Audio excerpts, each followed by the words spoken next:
All right, everybody, we apologize for being late. We had a little bit of technical issues there at the beginning, but we should, I think we corrected them now. So let's talk a little bit about what the topic of today's is going to be. We're going to talk a little bit about industry catalogs and how those catalogs can increase the value, your time to value, and help organizations realize the overall value, the strategic value that RPA and BPM, really intelligent automation, can provide them. So, as always, it's Tommy Simon here today from the ranch in Muskogee, Oklahoma, and Valentina, which I believe is in a little house outside of Medellin, Colombia. So these will be your speakers for today. So we'll have to, so what our topic is today is going to be about what catalogs are, bot catalogs specifically. I'm going to let Valentina drive most of this conversation. And so Valentina, why don't you take it from here? Thank you, Tommy. Okay, so a catalog, it's just a group of reusable automations or pre-built automations that we've put together that could be easily used in a company or adapted to or adjusted to be used in another one. So basically what you would use, or what we typically use with a catalog, is that we identify a pain point, take that robot that will solve that pain point, adjust it to the new requirements that this new company might have, and then just deploy it and use it. And then the project times are just cut up by a lot. So catalog could be either built by an industry or a function. So industry catalogs would be automations that could be used in any company within the same industry, right? And function would be, like, for example, processes that are under finance umbrella that could be used in any type of company of any type of industry, but that are grouped together to solve a specific problems of specific areas, such as finance, HR, legal, or any other area. With that, I don't know, Tommy, if you want to add something, or we can move to the next slide.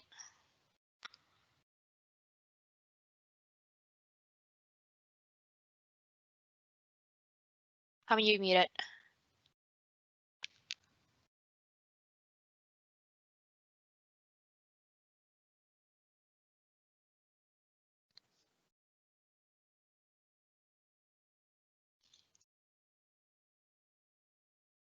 Thank you. Keep going.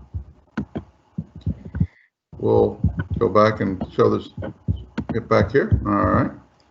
So let's talk about a little bit of the benefits of a catalog. Benefits. Okay. Yeah. Sure. So, since these are automations that are thought and built to be like plug and play automations, things that you could easily reuse. Things like, for example, the project time of the staff time that you would invest in a project like this, like of this nature, in a catalog project, would be less time that you would invest in an RPA project that's done from scratch. Like, for example, in an RPA project, you would need to define a subject matter expert, have workshop sessions, long workshop sessions, show the process in a detailed way to the RPA engineers or business analysts, design the process from scratch, and then put together documentation and move on to development and further deployment. With a catalog, you wouldn't have this designing from scratch. You would just need to, of course, show the process in a detailed way, because we need to identify the different rules and things that you have in your process, the things that need to be added to these robot, or how, parameters that need to be adjusted in the catalog robot to make it work for your requirements. So of course there's going to be a screen share and workshops, but it doesn't need to be detailed, but it wouldn't take a lot of effort from your staff, because our PA engineers would know the process that you're talking about. We would have experience in that process. We've automated the process before, so we would just go into very detailed, specific questions to understand those things that need to be parameterized in your new process. So that would entail, yeah. So let me just jump in there, V. So as we talk about the benefits, I think what you said is exactly right. I think the biggest benefit that you really have is time to value, right? And you can try to build 100 bots.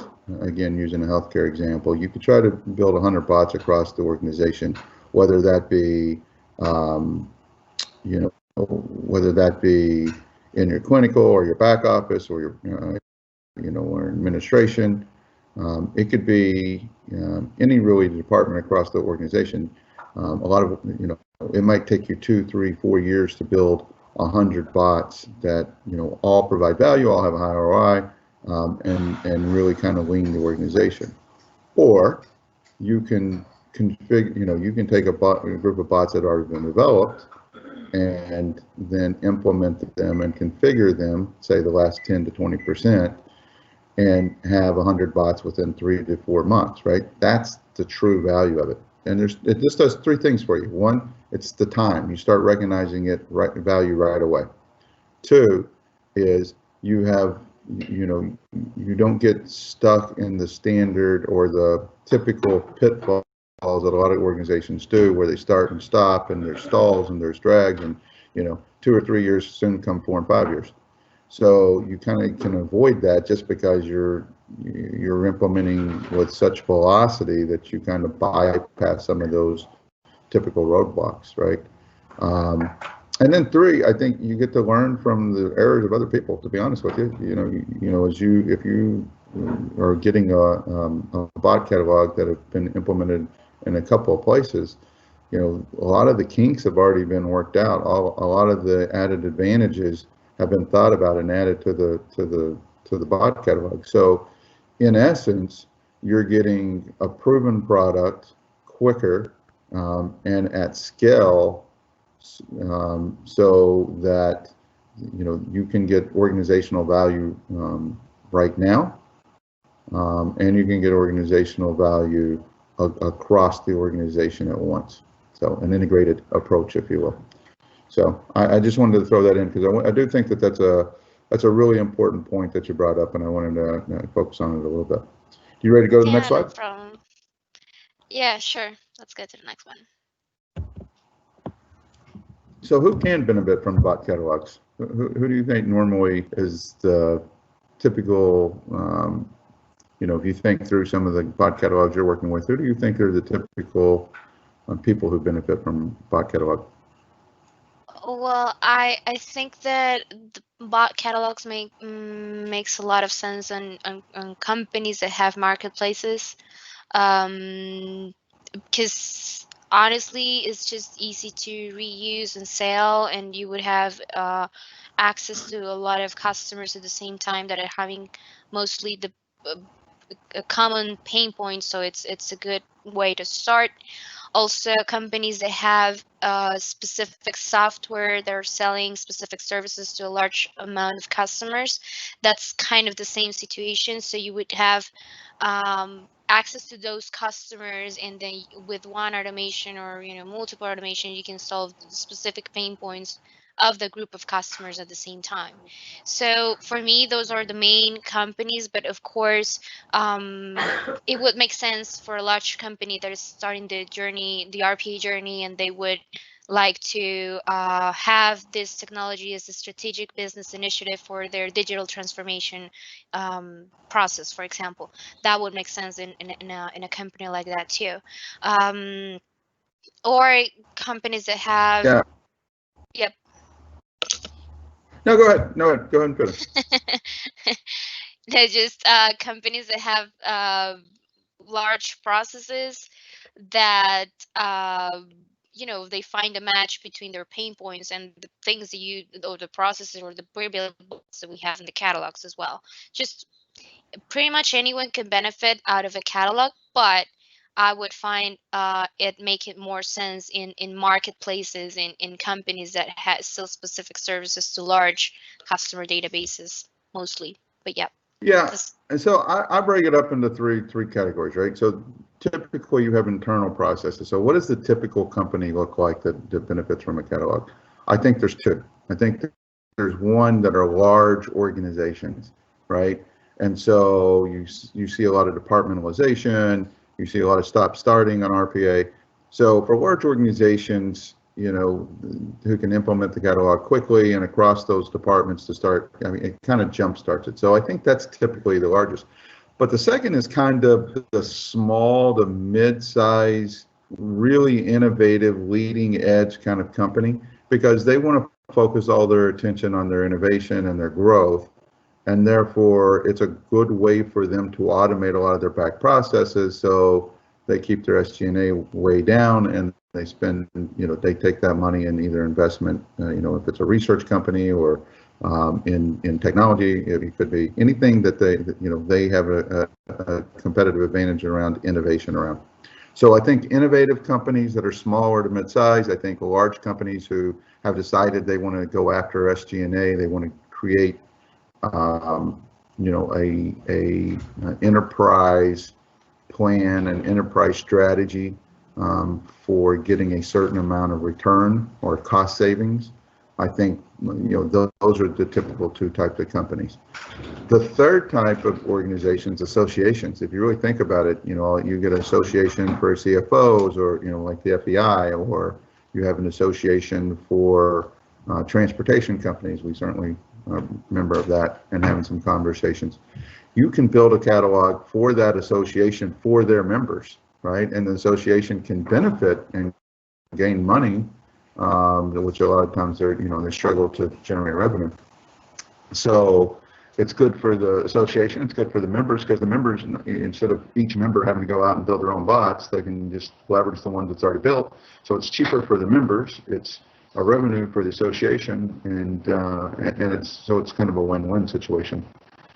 And then I think the one that really excites me, though, is, and the one that if I was within, if I went back in the corporate world and worked for a large organization, one that I would really look at seriously is companies that have a large client base. And so these are not internal bots that we're talking about now, but they're external bots, right? So how, if you're a logistics company or logistics supply company, and you were working with, hundreds of trucking companies or similar types of organizations, you could create a bot of catalog of 10 to 20 bots, 30 bots that every one of your customers need. It might even be something that improves the communication between you and your vendors. It may, it could lower your cost, but you could charge each of the vendors a small fee for that and actually produce revenue. So we're talking to one customer that has 35,000 customers in logistics, right? He builds one bot for 10% of those clients. Let's say he charges $1,000 a month. Let's say two bots, and he charges $1,000 a month for those two bots. If you get 10% of that 35, that's 3,500, right? So 3,500 clients times 1,000 is 3.5 million in revenue a month. That's $42 million. Now, what if it was 10 bots, right? So for me, one of the, thinking about bots internally and doing catalogs internally is a great thing. But having conversations and talking to people about and doing bots through, building a bot catalog for your customers that you can sell and become a revenue source is an even more attractive idea in a lot of cases. So, okay, I think we beat that up. Anything else you want to add on this page? no. This slide? Thank you. No. Why don't you talk to us a little bit about how catalog, how the catalog works? How do you build a catalog? Okay, so what we typically do is that we find expertise, right? That expertise might come from an individual or a company, but this person or entity will help us navigate through the process and understanding the high level steps as well as the detailed steps, the different systems that we could find in the process. Of course, there are a lot of different ERPs, a lot of different applications that you could find in a company versus the other. Even if both companies have the same system, the configuration might be different, the layout, the modules, everything. So these details are are being assessed during the sessions with the expert. We're understanding also different rules and parameters that one company might have versus the other one, and those requirements and systems and things that may change, we are taking all of that and make it like parameterizable in the bot. So we leave these rules or these new requirements outside of the bot, so we can in the future adjust it very easy once we've moved to a different company or to a different customer. So in the systems matter, or talking about the systems a little bit more, we also try to identify how can we easily integrate with that system, or if we could leverage some APIs that the system might provide, and that would be easier for the RPA. We would always also assess whether the process would need some AI capability. So any natural language processing, any machine learning, any service that we might consume, or if we're doing it from scratch, that's also an opportunity or things that we might do. And of course, we're thinking of this catalog processes to be managed services for you, because that way you would remove a lot of concerns, infrastructure concerns, and things, roadblocks with IT and all of that. So it's thought of a managed service at the beginning, and that's like the high level process that we typically use for to put together a catalog. Good, that was well done. All right, so let's talk about this. So the real question is, if you're a client out there and you're listening to us and you're thinking, well, this is a great idea, but what practically does it work? And I think there's a couple of questions. We'll go through some of these, but I think there's a couple of questions that come up the most. The first question, Val, is, can a bot be reused? Can it be reused from system to system? Can it be reused from organization to organization? What would you, respond to that type of question? Yes, I would say yes. That's why we do the system mappings up front, and that's where we're building the bots to integrate with multiple systems and integrate with multiple APIs and understand different inputs from the designing phase. So that's why also we're designing the bot to be easily adjusted, to keep some parameters outside, so we can tweak it easily to meet the new requirements that the new company has, right? Of course, we're going to talk about challenges a little bit, later in the presentation. It has its challenges. If we encounter a homegrown system, for example, well, that doesn't have APIs, that will produce some rework and things like that. But in general, a bot can just easily, we can take the bot, adjust it with the new requirements, new rules that we set up as parameters before, and then just tweak it a little bit and deploy it. So in that way, it could easily be reused from company to company. If we're going to talk about, yeah. Go ahead. No, go ahead. Go ahead. Just talking about deployment a little bit more, I was going to go into there if you have a comment before that. Yeah, okay, good. So what I would say is, from a reuse standpoint, if it's within one system to another system, it's a much easier to reuse. If you go SAP to SAP, if you go to SAP to Oracle, some of the high-end workflow works in. We already have the integration points, already set up. There'd be some configuration. what we found is in most of these that we're building for what we, I'd say the masses, right? More than one client, be product ready to be implemented in more than one client. I think the rework is somewhere between, some of them are 95, 98% and only take a few minutes to configure. Some of them are 80% and take a couple of days. And I think, some of them are 50% and may take a couple of weeks. But on average, I would say when you're thinking about bot, you're probably looking at a couple days of configuration on average, maybe 80% is reusable, 20% needs to be configured. On average, maybe about 2 days per bot to configure would be my estimate. Let's say two to 3 days. So maybe 20 hours would be a good estimate. So if you're implementing 100 bots, figure 100 times is 2,000 hours. Well, that's a lot of hours, right? When you're thinking about 100 bots,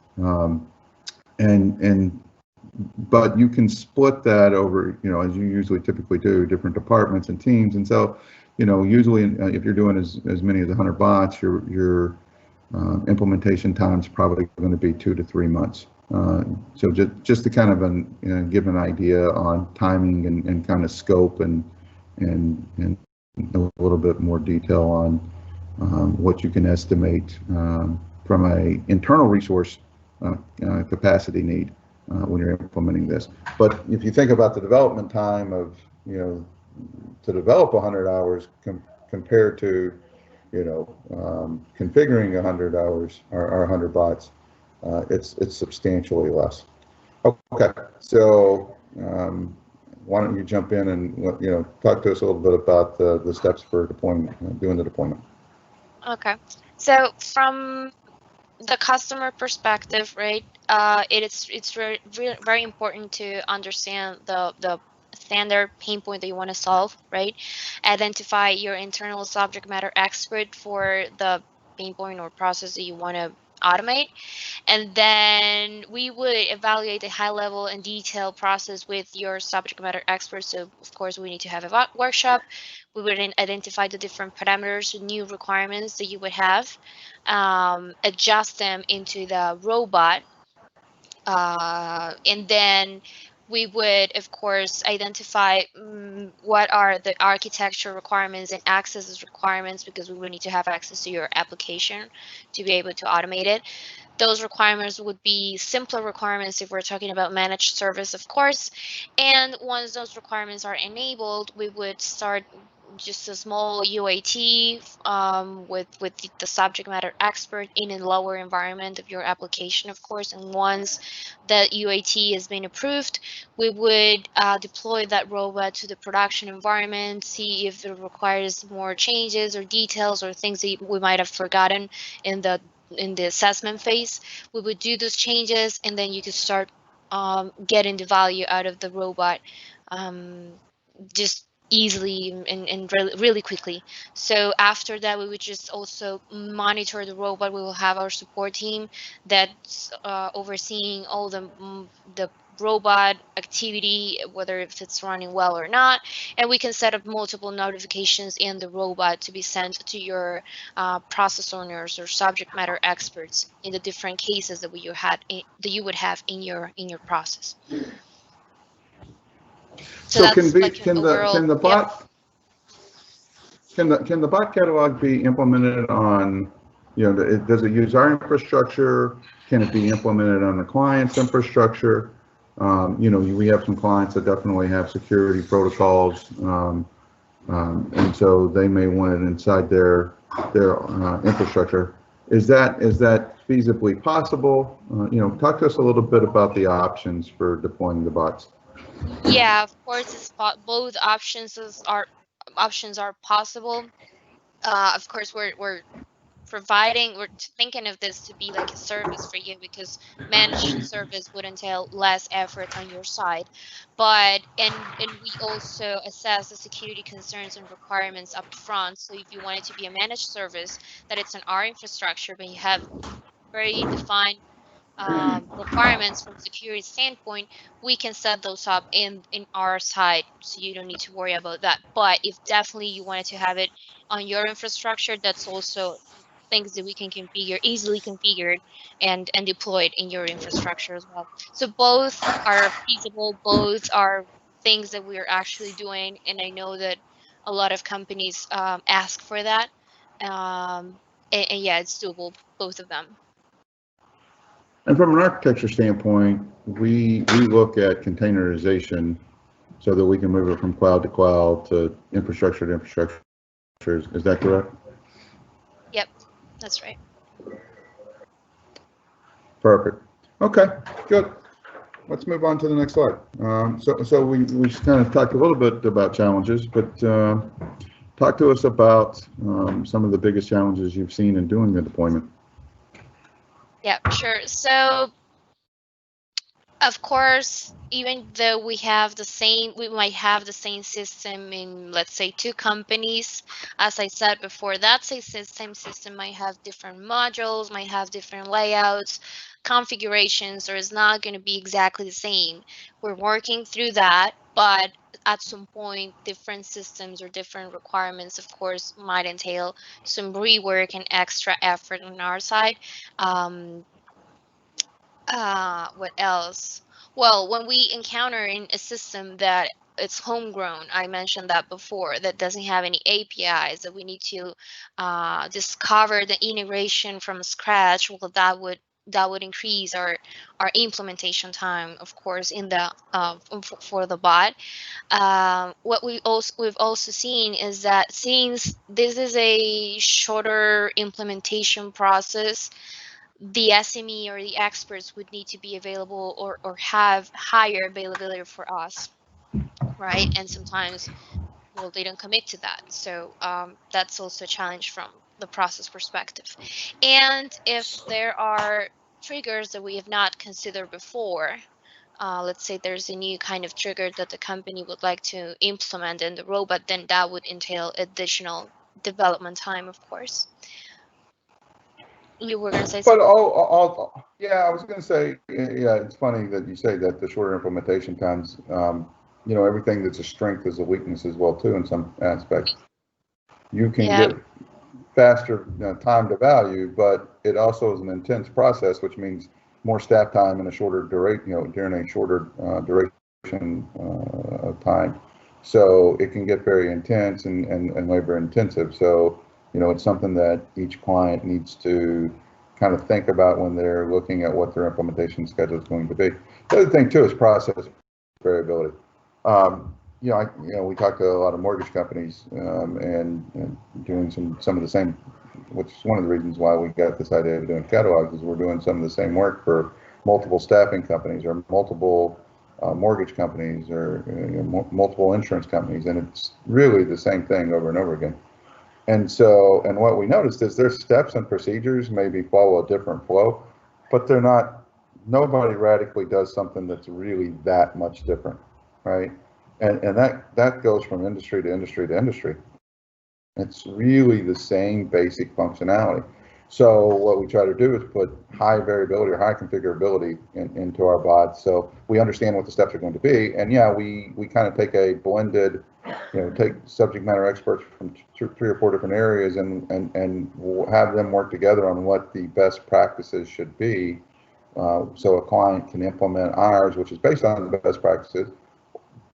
But it also, we can configure those to follow whatever workflow or process steps that, what order of the steps that they want to do. But in 90 to 95% of the cases, we rarely have to add a new step, right? It's just configuring what's the order of the steps to be done. So anything you want to add to that? Nope. I think that your comments were really, really positive. Thank you for that. Really good. All right, so let's talk a little bit about some of the catalogs that are being worked today and some of the things that are coming soon from us. As we mentioned, staffing is a big one that, typically you do the same thing from one staffing company to the next. logistics is coming soon, and there's a lot of, that's one of our biggest sectors. We build a lot of applications and do a lot of data analytics for logistics. And so we have a pretty good idea of the different processes. And again, it's typically the same ones from one company to the next. So I think we're going to be starting those in 2021. And then Val, why don't you talk a little bit about what you're doing with the two that we're working on right now? Yeah, sure. So on property and casualty insurance, we're covering a lot of different angles, from agent credentialing, address verification for data quality or database information quality purposes. We're also working on some chatbots for customer service. There's a process, catastrophe moratorium. Sorry. So catastrophe moratorium, it's also one of the processes that we're covering in insurance and property and casualty. Claims and collections, also working on a bot to send payment reminders and then post the payments to the AR system and handle all the the things in posting the payment. And in healthcare, we're working on claims. We have few opportunities there. On pricing, repair pricing. We're also working on patient intake as well, working with the payer side, working with providers. With providers, we're doing a lot of things on auditing the ICD-10 versus CPT codes and auditing tele-encounters. So I know telehealth is something that, it's being widely used by our customers, and everyone's doing that already. So we're going into tele-encounters and auditing them and making sure that everything that's stated there and everything that's being billed makes sense with what the provider added to the tele-encounter notes. So that's just another way to audit the encounters. Lots of revenue cycle as well, and reporting. Yep. No, I was just going to say, what we're talking about here is modules. Each one of these that you see here is a module that has multiple. So, for example, insurance verifications, which everybody needs, right? Pre-auths, some systems do. When I mention pre-auths to most healthcare organizations, their eyes light up, right? In patient intake, there's probably 8 or 10. In patient experience, there's 8 or 10. Clinical, we have a good 10, 15. HIM, of course, there's 20. Back office revenue, I think we have 20, 22. There's a good 10 of them in reporting. And of course, payers has its own complete set of, it's almost its own catalog. Well, it is its own catalog with about 6 different modules and about 40 different bots. So, it's kind of its own catalog that we're working. So, and here's the thing, guys, we're going to be working on these for the next year to build a bunch of these out. We want to be building, 50 to 100 bots per catalog, per industry or function. So we are looking for partners. If you have a company that you know of that is in an industry and you think they want to implement 50 bots and they want to partner with us to get those bots, developed, I will, substitute one of the ones that are coming soon for that industry or that client. And the reason I do it, it makes it easier when you're working with client to build out a bot versus trying to do it in the background. You get access to the system, you get access to SMEs, they identify processes maybe you wouldn't think of. So we are definitely looking for partners. If you know anyone who you think would be a good partner for us, I would appreciate the introduction.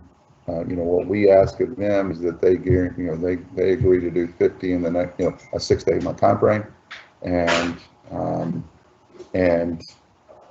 what we will give them is discount. We will give them a 50% discount for being the first client. So, we definitely are looking for partners. If you know anybody, let us know. Okay, anything that you would like to end with as far as catalog? Just, tips, tricks, advice? Vic? No, it's just that we just said that we're open to new opportunities, and we're really excited with catalogs implementation. So just open to receiving, more and more opportunities. I really encourage you, if you have a large client, but I'll leave you with this, 3 tips for 3 different types of organizations. If you're an association or you're a company with a lot of clients in your portfolio, I would imagine that you could make RPA a sustainable, competitive, revenue generating source of income if you think about creating a catalog for your customers or your members. I think it will align with your business, and will help improve the relationship between you, your vendors, your customers, and I think I think it could be a high margin business for you.